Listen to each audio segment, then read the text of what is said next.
Hello everyone, good morning all. आज हम कक्षा 7 का पार्ट 2 पढ़ेंगे।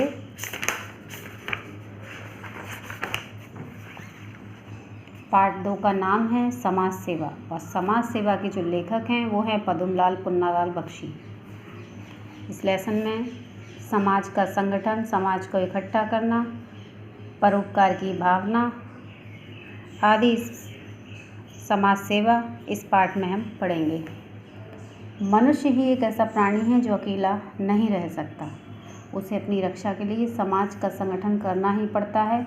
यूँ तो और भी कई प्राणी हैं जो अपना दल बनाकर रहा करते हैं, परंतु उन प्राणियों के दल और मनुष्य के समाज में यह भेद है कि मनुष्य ने अपनी बुद्धि द्वारा अपने सामाजिक जीवन का निरंतर विकास किया है। देश काल और अवस्था के अनुकूल उसने समाज में यथेष्ट परिवर्तन किए हैं और ऐसे परिवर्तन अब भी होते जा रहे हैं। इसी से मनुष्य समाज उन्नतिशील है और अन्य प्राणियों का दल सैकड़ों वर्षों के बाद भी अपनी स्थिति में कोई उन्नति या परिवर्तन नहीं कर सका।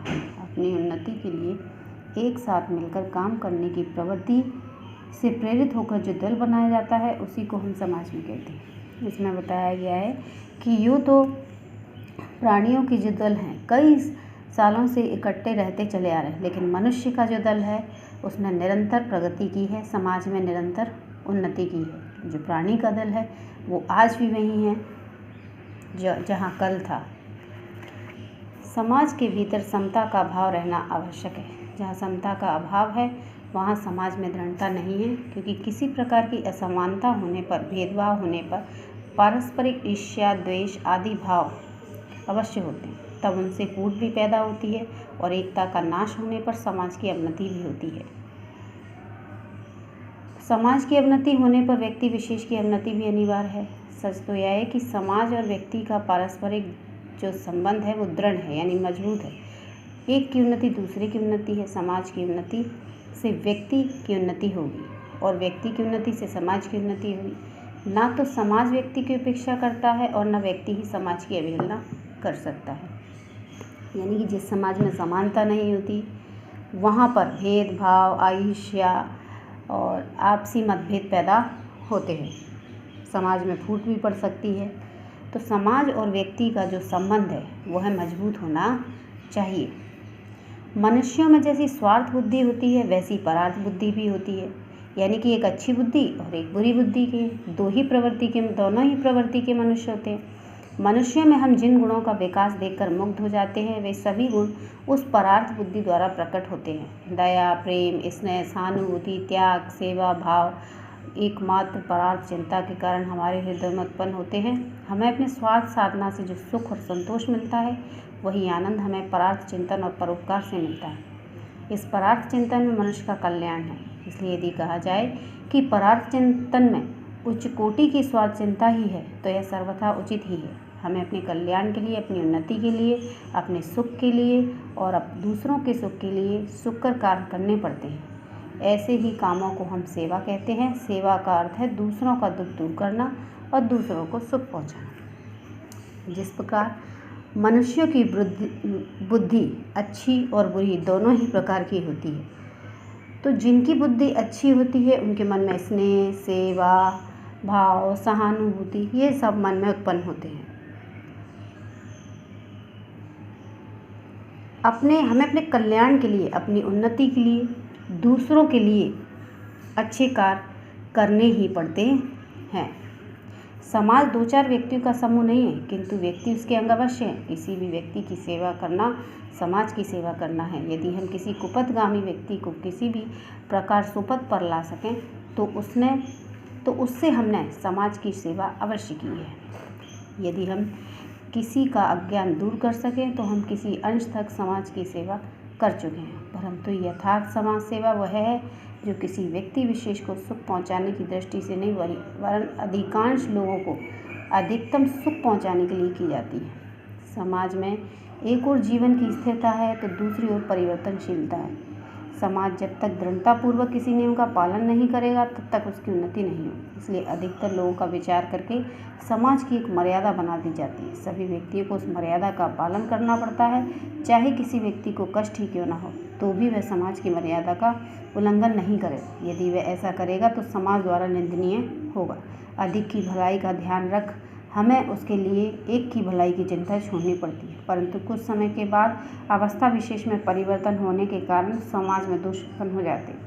तब इन दोषों को दूर करने के लिए समाज की मर्यादा भंग करनी पड़ती है और फिर नई मर्यादा बनानी पड़ती है। जो लोग समाज को नए पथ का दर्शन कराते हैं उन्हें कष्ट सहन करना पड़ता है। तभी सभी तरह के कष्टों को सहकर वे समाज के कल्याण के लिए अपने कार्यों में दृढ़तापूर्वक लगे रहते हैं। अंत में अपने सत्यता के कारण उन्हें विजय लाभ होता है और वे समाज सुधारक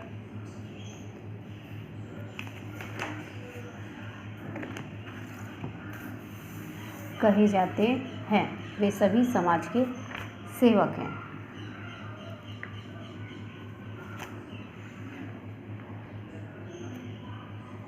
यानी समाज दो चार व्यक्तियों का समूह नहीं है।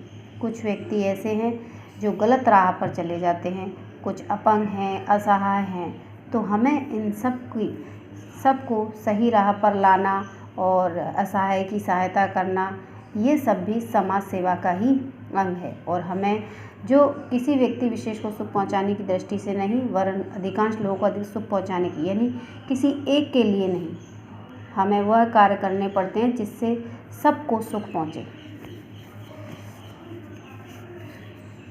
तो बेशक समाज में व्यक्तियों के मत समानता देखी जाती है, जो स्थिरता है, जो दूसरी ओर परिवर्तनशीलता है। तो समाज एक मनुष्य को समाज में रहकर समाज की मर्यादा का, यानी समाज में कुछ बातें ऐसी होती हैं जिन्हें हमें मानना पड़ता है, अथवा समाज में अगर कोई बुरे काम करने पर या समाज कोई ऐसा काम करने पर जो हम समाज के हित में नहीं हो या वहाँ के समाज के लोगों को अच्छा नहीं लग रहा हो, तो आप यदि ऐसा करोगे तो समाज द्वारा आपको निंदा उठानी पड़ेगी। समाज में रहकर समाज की मर्यादा में रहना ही पड़ता है। समाज में समता का अभाव होने पर भी सर्वत्र विषमता ही देखी जाती है। समाज में दोनों और दुखियों का अभाव नहीं रहता। कुछ लोग अंगहीन होने के कारण असहाय होते हैं, तो कुछ लोग बिल्कुल अनाथ होते हैं, कुछ लोग अज्ञे होते हैं, कुछ लोग कुपथगामी होते हैं।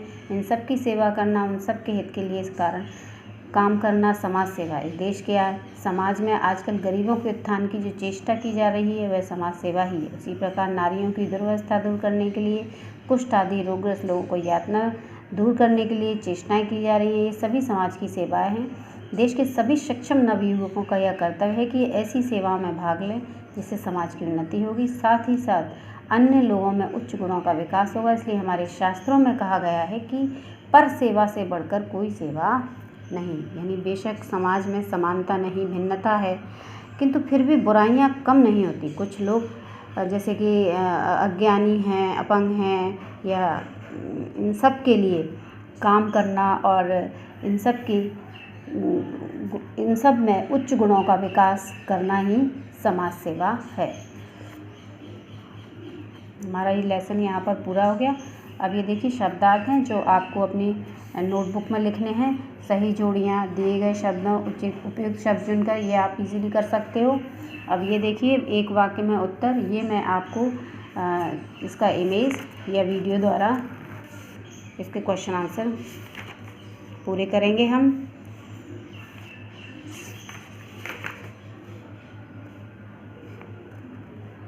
ये देखिए इसमें विशेषण दिया गया है। कितने प्रकार के विशेषण होते हैं? गुणवाचक, परिमाणवाचक, संख्यावाचक, संकेतवाचक। तो सभी की परिभाषा आपकी इस पुस्तक में दी गई है। तो आपको इसमें से अपनी नोटबुक में लिखना है और इसमें से विशेषण छांटकर, यानी विशेषता बतानी है। सैकड़ों वर्षों से कोई उन्नति या परिवर्तन नहीं हुआ। सैकड़ों वर्षों से, इसमें विशेषता क्या है? विशेषण शब्द छांटकर उनके प्रकार लिखने हैं। और कौन सा प्रकार का विशेषण है? परिमाणवाचक है, संख्यावाचक है, संकेत, ये सब मैं आपको नेक्स्ट इमेज या वीडियो में अपलोड करूँगी।